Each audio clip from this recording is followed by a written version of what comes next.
Pan number बताइए, pan number बताइए। देखो अब एक मजे की बात आपको बताते हैं। नेम में तो लिखा है मैंडेटरी है, एस्ट्रिक मार्क लगा हुआ है, और पैन में एस्ट्रिक मार्क नहीं लगा है, लिखा है इफ अवेलेबल। जरा मुझे बताओ ऐसा क्यों लिखा, जरा मुझे बताओ ऐसा क्यों। पैन, पैन ऑप्शनल हो गया क्यों? बड़ी मजे की बात है, पैन ऑप्शनल हो गया क्यों? बड़ा लॉजिकल सा जवाब है, मुझे भी पता चले कि आपको बात समझ में आ रही है। बड़ा लॉजिकल सा जवाब है।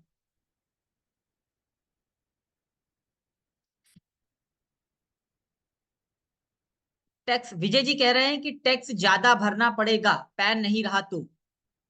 और मुकेश कह रहे हैं पैन से मतलब है। नहीं, आपका है के आगे क्या क्वेश्चन मार्क भी होना चाहिए एक, या एक्सक्लेमेशन मार्क है ये? आप चौंक गए हैं या फिर आप सवाल पूछ रहे हैं? सर पेन नंबर से मेरे को ये पता चल जाएगा कि ये रेसिडेंट है कि नहीं है, तो पेन नंबर की यहाँ जरूरत ही नहीं पड़ेगा। नहीं देखो, पैन नंबर से तो ये कतई पता नहीं चलेगा कि ये रेजिडेंट है कि नहीं है, ये बात तो भूल जाइए। पता चलेगा रेजिडेंट है या नहीं, ये तो पता चलेगा पासपोर्ट से। सही जवाब तो इसका ये है। मेरा मेरा प्रश्न कुछ और है, और मुझे जवाब अभी कुछ और मिला है। मेरा प्रश्न ये, यहाँ पर नाम की फील्ड तो मैंडेटरी है, लेकिन उसके बाद पैन हम्म। कार्ड की फील्ड में ऐसा क्यों लिखा है इफ अवेलेबल? मेरा प्रश्न तो ये है, अगर उत्तर हो तो बताइए। लॉजिकल सा जवाब है, थोड़ा सा सोचेंगे तो मिल जाएगा, बिल्कुल भी टेक्निकल नहीं है।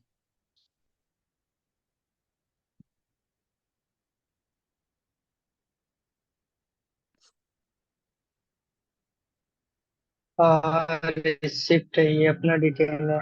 जवाब है तो बता दीजिए, वरना ये म्यूट तो करिए। अपना डिटेल है सर, अपना तो पेन नंबर से ही लॉगिन किया हूं ना मैं। बेटा मे, मुकेश, मेरा खुद का पेन नंबर लॉगिन है। पैन नंबर उसका लॉगिन है जिसने पेमेंट करनी है। यहाँ पर बात हो रही है रिसिपिएंट की, रेमिटी हाँ। की, जिसको पैसा मिलेगा। उसका पैन नंबर यहाँ पर मैंडेटरी क्यों नहीं है, ये मैंने पूछा है।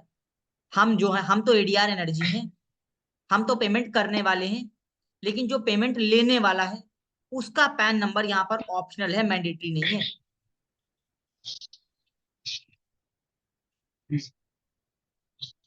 विजय जी कह रहे हैं पैन की जगह कुछ और होगा। हाँ हो सकता है हो, लेकिन मॉरिशस में तो कुछ भी नहीं होगा, क्योंकि वहां तो कोई टैक्सी नहीं लगता है बच्चों। दुबई में तो कोई टैक्सी नहीं लगता है। अरे अब तो जवाब दे दो। चलो, कंफ्यूज है शायद, मुझे लगता है शायद जवाब पता है, या बता नहीं पा रहे हैं, या कंफ्यूज है। ठीक है, देखो। अरे ये क्या हो गया? अरे जस्ट अ मिनट।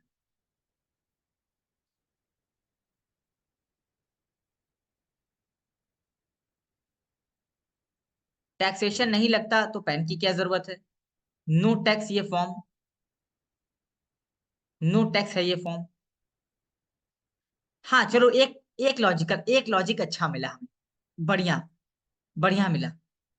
ये मिला कि भाई ये तो पार्ट डी है, यहाँ तो टीडीएस कटना ही नहीं है, टीडीएस कटना ही नहीं है, पैन क्यों मांगा जा रहा है? ठीक है, एक लॉजिक बहुत बढ़िया मिला कि ये तो ऑप्शन डी है।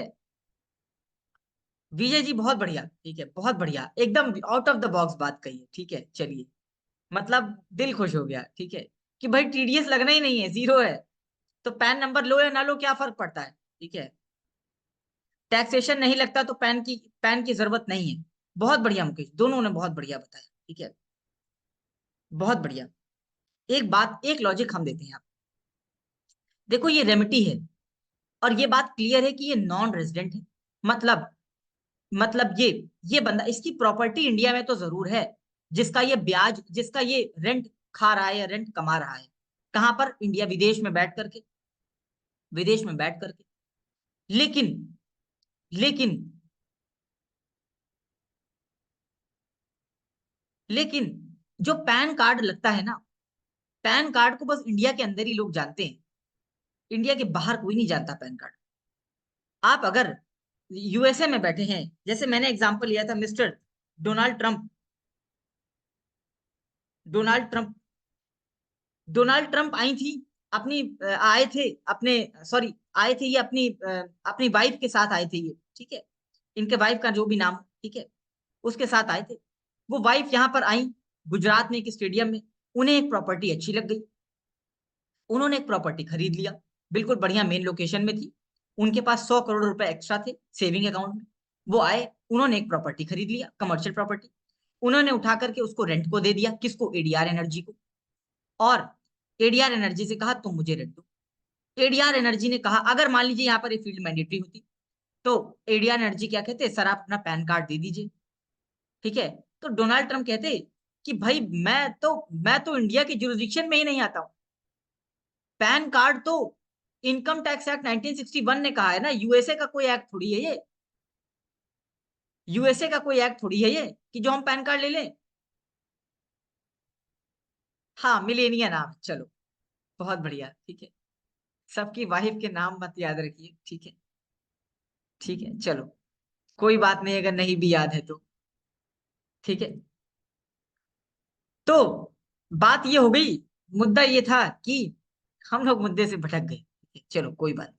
मुद्दा ये था ये ऑप्शनल क्यों है बच्चों, ये ऑप्शनल इसलिए नहीं है कि टीडीएस का रेट नहीं लग रहा है या रेट लग रहा है, ठीक है, बल्कि ये ऑप्शनल इसलिए है ना कि इस बंदे के ऊपर ये कोई कंपल्शन नहीं है कि पैन कार्ड लो आकर के यहाँ, ठीक है। टैक्स अगर लग रहा होगा तो टैक्स काट लेंगे 10% से, अगर उसके पास पैन नंबर नहीं होगा तो 20% से काट लेंगे, टीडीएस काट काट लेंगे, लेकिन उसको पैन लेने के लिए हम बाध्य नहीं कर सकते, उसको आप बाध्य नहीं कर सकते, क्योंकि वो बंदा तो यूएस का प्रेसिडेंट है, वो बोलेगा कि आपका पैन कार्ड मेरे जुरिस्डिक्शन में नहीं लगता है, आप अपना पैन कार्ड रखिए अपने पास। इंडिया अभी इतना बड़ा नहीं हो गया है कि यूएसए के प्रेसिडेंट से बोले कि आप पैन कार्ड लीजिए तभी आपको का पेमेंट होगा, अदरवाइज नहीं होगा, ठीक है। यहाँ पर ये जो फॉर्म भरा जाता है वो पेमेंट करने के लिए भरा जाता है, यहाँ पर हम किसी भी फॉरेनर पर, एनआरआई पर पैन कार्ड को लेने के लिए कंपल्शन नहीं कर सकते। अब पैन कार्ड होगा तो 10% से कटेगा, अगर कटना होगा तो, वरना 20 से कटेगा, ठीक हो गई बात। लेकिन पैन कार्ड मैंडेटरी नहीं कर सकते। अब यहीं से एक जवाब ये भी आता है, कई लोग पूछते थे सर बिना पैन कार्ड के क्या फॉर्म फाइल हो जाता है, अगर हमारे पास डिडक्टी का पैन नहीं है और हमें 20% की रेट से टीडीएस काटना है तो क्या फॉर्म फाइल हो जाता है। भाई मेरा आंसर तो यही कि हाँ हो जाता है, क्योंकि यहाँ पर ये फील्ड ऑप्शनल होती है। चलिए, इससे मैंने 2 तीर और 1 निशान, ठीक है, चलिए 1 तीर 2 निशान, चलिए, ठीक है। तो यहाँ पर ये बात साबित हो गई। अब हमने क्या करना है, कंट्री सेलेक्ट करनी है, कंट्री सेलेक्ट करनी है, और कंट्री सेलेक्ट करते समय हमें क्या सिलेक्ट करना है, यूएसए, क्योंकि ये यूएसए आएगा यू में, यूनाइटेड स्टेट्स ऑफ अमेरिका। चलिए यू में चलते हैं, ढूंढ लेते हैं यू में, ये आ गया यूनाइटेड स्टेट्स ऑफ अमेरिका। अब इनका क्या होगा, वॉशिंगटन डीसी, ठीक है, ये वहीं पर रहते हैं, व्हाइट हाउस में रहते हैं, व्हाइट हाउस में रहते हैं। टीडीएस क्लेम नहीं कर सकते फिर, जैसे एक्चुअली एक्चुअली मैं आपकी बात बताऊं विजय जी, एक्चुअली कंसेप्ट यही है कि आप टीडीएस क्लेम ही मत करिए, क्योंकि आप तो एनआरआई हैं, आपको क्या फर्क पड़ता है, आप तो हाई प्रोफाइल रखने वाले व्यक्ति हैं, आप टीडीएस क्लेम ही मत करिए। 20% कट गया, आप कटा रहने दीजिए, गवर्नमेंट के पास पड़ा रहने दीजिए, क्योंकि गवर्नमेंट के पास इतनी पावर नहीं है कि वो डोनाल्ड ट्रंप से जाकर के टैक्स की वसूली कर पाए, या फिर ऐसा कह लें कि इंडियन गवर्नमेंट के पास इतनी पावर नहीं है कि वो पाकिस्तान के किसी नागरिक से जाके टैक्स की वसूली कर ले, या फिर वो चीन के किसी नागरिक से टैक्स की वसूली कर ले, या फिर वो यूएई के किसी नागरिक से वसूली कर ले, या फिर वो मॉरिशस में किसी से वसूली कर ले। इतनी ताकत नहीं है इंडियन गवर्नमेंट के पास। और चलो ताकत हो भी जाए तो कितनी मैन पावर लगेगी, यहां से कौन जाएगा उनसे टैक्स लेने के लिए। यहाँ तो अगर एक इंसान टैक्स नहीं देता है तो वसूली करने के लिए डीएम ऑफिस से एक रिकवरी एजेंट चला जाता है, आमीन जिसे बोलते हैं, लेकिन वहां पर कौन जाएगा उनसे टैक्स लेने के लिए। इसलिए इसलिए यहीं के आदमी पर ये जिम्मेदारी डाल दी कि तुम 20% काट के जमा कराओ, उसको छोड़ो, उसका पैन हो तो ठीक है, ना हो तो ठीक है, ठीक है, तुम टैक्स जमा करो, चलो।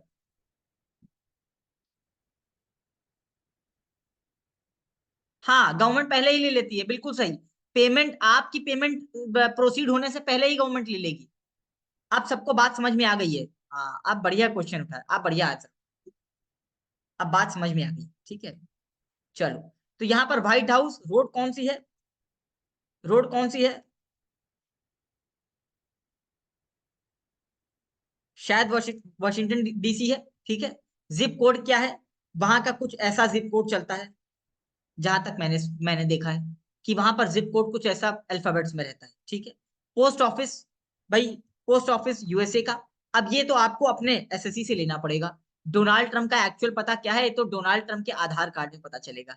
और डोनाल्ड ट्रंप का आधार कार्ड नहीं होगा, क्योंकि आधार कार्ड भी इंडिया का ही होता है, वहां पर कोई और डॉक्यूमेंट होगा, जैसे कि पासपोर्ट होगा, जैसे कि सिटीजनशिप कार्ड होगा, ठीक है। ये सारे कार्ड वहां पर चलते हैं। डिस्ट्रिक्ट क्या है पता नहीं, वहां पर डिस्ट्रिक्ट चलता भी है कि नहीं चलता है। चलो हम तो यूएसए डाल देंगे। ईमेल आईडी फोन नंबर हो तो डाल दीजिए, वरना मौज करिए, ठीक है, सेव कर दीजिए। यहाँ पर हमने रेमिटी की डिटेल सेव कर दी, रेमिटी की डिटेल सेव कर दी। सबसे पहले हमने भेजने वाले की करी, फिर दूसरे में हमने पाने वाले की करी, और तीसरे में हमने फंड की डिटेल डाली, ठीक है। अब किस कंट्री को हम भेज रहे हैं, पहले उस कंट्री का नाम चुन लीजिए। किस कंट्री को हम भेज रहे हैं उस कंट्री का नाम चुन लीजिए। उस कंट्री का नाम है यूनाइटेड स्टेट्स ऑफ अमेरिका। ठीक होगी बात। चलिए, ऑनलाइन सर्च कर सकते हैं, हाँ कर तो सकते हैं। डोनाल्ड ट्रंप का तो मिल जाएगा, लेकिन बाकी के किसी क्लाइंट का नहीं मिलेगा, इसलिए मैंने सर्च नहीं करवाया।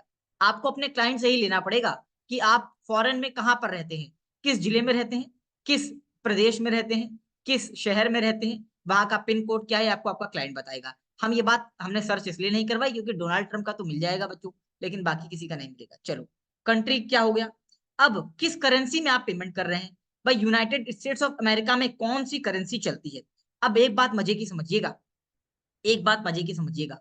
हाँ, एक बात मैं आपको बताना बिल्कुल भूल गया, ध्यान से। ओके, चलो जरा मैं देख लेता हूँ। हाँ, मैं आपको एक बात बताना भूल गया, ये बात आपको यहीं पर बतानी पड़ेगी।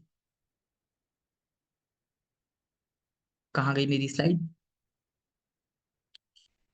ये बात यहीं पर क्लियर कर देते हैं, तो कल हमको काफी आराम हो जाएगी। ज्यादातर बातें हमने आपको क्लियर कर दिया है, और अब इसमें कुछ बहुत ज्यादा कुछ बचा नहीं है, लेकिन एक बात रह गई बताने से। चलिए, news slides. Gross amount 10 lakh था। TDS at the rate of 20% कितना था, 2 लाख था। नेट अमाउंट पेबल कितना है, 8 लाख। ये है इंडियन रुपीज में, आईएनआर में। लेकिन चूंकि ये ट्रांजैक्शन यूएसए का है और यूएसए में डॉलर चलता है, तो हमें हमें कल का डॉलर का रेट देखना पड़ेगा। और अगर कल मार्केट क्लोज थी, जैसे कि आज मंडे है, कल संडे था, तो हमें लास्ट मार्केट जब भी ट्रेड करी, वो मार्केट देखनी पड़ेगी कि उस दिन डॉलर का रेट क्या था। चलिए पहले डॉलर का रेट देख लेते हैं।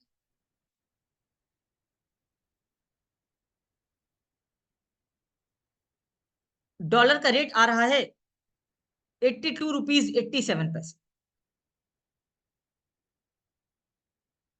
यूआरडी का रेट, यूएसडी का रेट, अच्छा आप कहना चाह रहे हैं। हाँ देखो, 82 रुपीज 87 पैसे। हाँ, डेली का अलग अलग रहता है, आप लास्ट नाइट का देख लीजिए। लास्ट नाइट, जैसे आज क्या है, आज मार्केट क्लोज हुई है ना 26 को, तो आप आज का रेट देख सकते, 82 रुपीज 87 पैसे। 82 रुपीज 87 पैसे, तो $1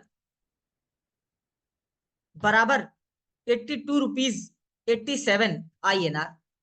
यानी कि अगर हमें amount payable in dollar dollar निकालना हो, तो हमें 8 लाख को 82.87 से डिवाइड करना पड़ेगा। 82.87 से डिवाइड करना पड़ेगा, तब आएगा रेट। तब क्या आएगा, तब आएगा डॉलर में। और ये आ गए हमारे सामने कितना, $9,654, राउंड ऑफ कर दीजिए, $9,654। मतलब दे तो हम 8 लाख रुपए रहे, लेकिन रुपये में, और वहां पहुंचेगा $9,654। वहां पहुंचेगा $9,654 डॉलर, ठीक है। तो अब आ जाते हैं यहाँ। अब पूछ रहा है करेंसी बताइए, करेंसी तो यूएसडी है भैया, यूएसडी है। सबसे लास्ट में आ जाइए और कहीं यूएसडी मिल जाएगा, यूएसडी मिल जाएगा। लेकिन आप अब ऐसे ही आप चेंज भी कर सकते हैं। आपका पैसा कनाडा भेजा जा रहा है तो कैनेडियन डॉलर होगा, आपका पैसा यूएई भेजा जा रहा है तो वहां पर डी राम चलता है, वो होगा, ठीक है। या कोई और करेंसी होगी, तो वहां पे पाकिस्तान में कोई अपनी करेंसी चलती है, ठीक है, तो सब जगह अलग अलग करेंसी होगी। हमारी करेंसी क्या है? यूएसडी। अब किस कंट्री में, country of which recipient of remittance is resident, मतलब रिसिपिएंट किस कंट्री का रेजिडेंट है? और यूएसए का रेजिडेंट है भाई। डोनाल्ड ट्रंप यूएसए का रेजिडेंट है भाई, कैसी बात कर दी, दोबारा से उसने पूछ लिया। यूएसए, यूएसए, ठीक है। ये पूछ रहा है country to which remittance is made, मतलब किस कंट्री में हम पैसा भेजना चाहते हैं। और अगला सवाल पूछ रहा है जिसको आप पैसा भेज रहे हैं वो किस कंट्री का रेजिडेंट है। अंतर हो सकता है बच्चों, क्यों?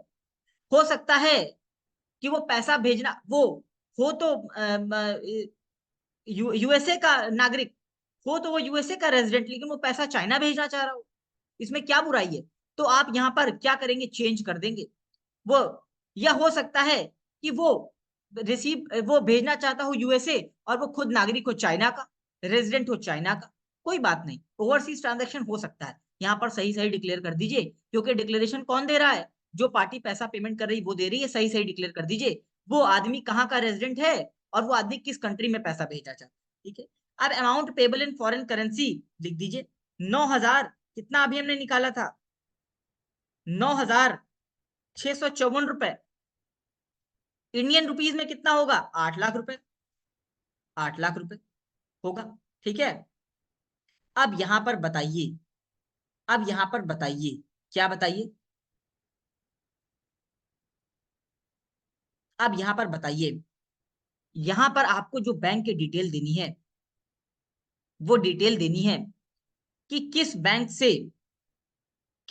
से ये ट्रांजैक्शन प्रोसीड किया जाने वाला है। सबसे इंपॉर्टेंट पार्ट है। एक बात आपको और क्लियर कर दें कि ये जो ट्रांजैक्शन है ना बैंक डिटेल का, हर बैंक की हर ब्रांच ये काम नहीं करती है, हर बैंक की हर ब्रांच ये काम नहीं करती है। अगर आपका शहर सीमित है ना, तो ऐसा हो सकता है कि आपके शहर में एक भी ब्रांच ना हो फॉरेन रेमिटेंस, ऐसा पॉसिबल है। क्योंकि हमारा शहर इतना बड़ा होने के बावजूद सिर्फ एक बैंक की एक ही ब्रांच है जो कि इसको प्रोसीड करती है। ऐसा संभव नहीं है कि आप गांव की किसी भी ब्रांच में चले जाएंगे और जाकर के कह देंगे मेरा ट्रांजेक्शन कर दो, तो वो कर देंगे ना, उनके पास पावर नहीं है। ये इसके लिए फॉरेन ब्रांचेस स्पेशली बैंक की डिसाइडेड है, वहीं पर ये काम होगा, वहीं पर ये काम होगा। उनका एक आईएफएससी कोड होगा जो यहां पर हम लिखेंगे, उसके बाद उनकी बैंक का नाम होगा,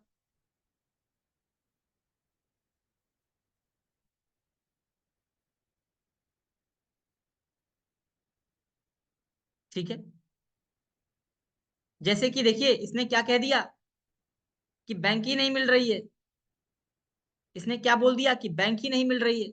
चलिए जरा हम देखते हैं, क्योंकि ये वाली बैंक भी जो मैंने डाली, वो बैंक,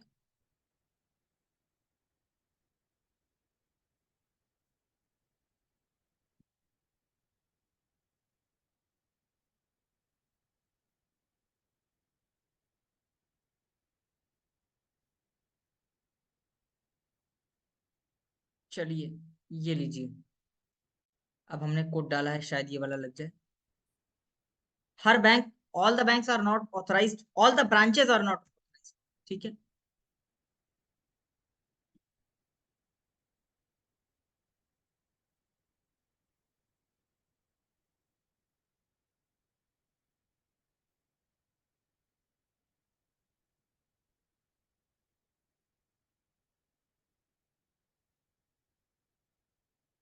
क्या हो गया? क्यों आज ये एरर पे एरर बता रहा है?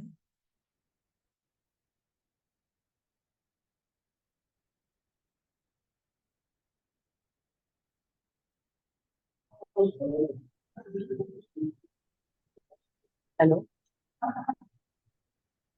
हेलो। क्या हो गया, किसी का म्यूट खुला हुआ है क्या?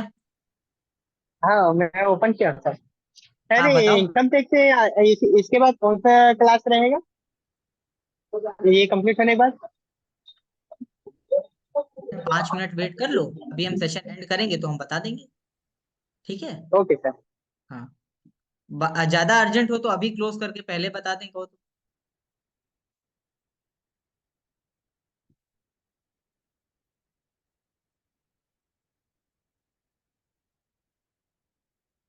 वेट कर लेते हैं, यहाँ पर कुछ एरर आ रही है, ठीक है।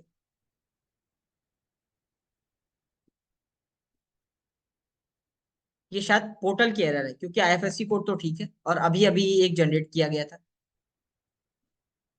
ये बात तो पक्की है, आईएफएससी कोड बिल्कुल ठीक है, अभी अभी एक कोड जनरेट किया गया है।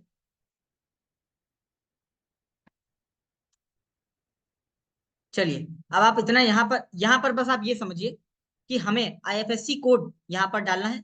यहाँ पर बैंक का नाम खुद आ जाएगा, बैंक की किस ब्रांच से हम ट्रांसफर कर रहे हैं ये भी आ जाएगा, उसका बीएसआर कोड हमें डालना पड़ेगा ब्रांच से पूछ करके।